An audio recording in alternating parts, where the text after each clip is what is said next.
ایک اور سوال یہ ملا ہے کہ عام طور پر مشہور ہے کہ آخرت میں ایک پل صراط ہے جو بہت ہی باریک ہوگا اور ہر شخص کو اس پر سے گزرنا پڑے گا. وہ دوست معلوم کرنا چاہتے ہیں کہ پل صراط کی حقیقت کیا ہے. وہ تقویٰ کی باریک راہوں کا نام ہے. یہاں آزمائشوں کی باریک راہوں سے سلامتی سے گزر جائے وہ تمثیلی طور پر اس پل صراط سے بھی گزر جائے گا جو قیامت کے بعد ہے.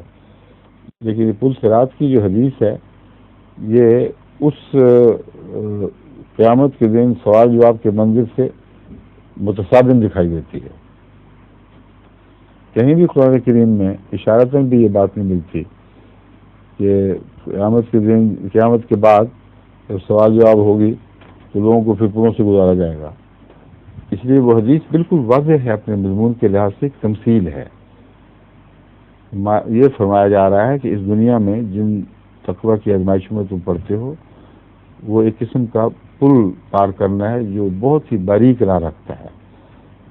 اور اس کو متمثل کر کے آپ نے بتایا کہ قیامت کے دن تم میں سے وہی جنت میں داخل ہوگا جو اس پل پر سے گزرتے ہوئے اس کے باریک تقاضوں کو پورا کر سکے گا.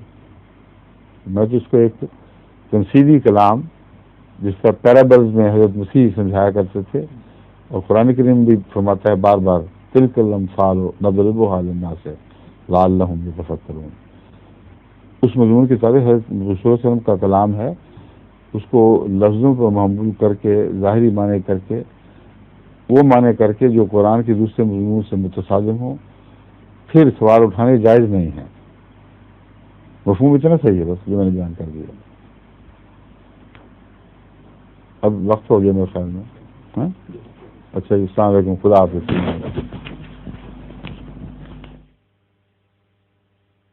ظہور مہدی آخر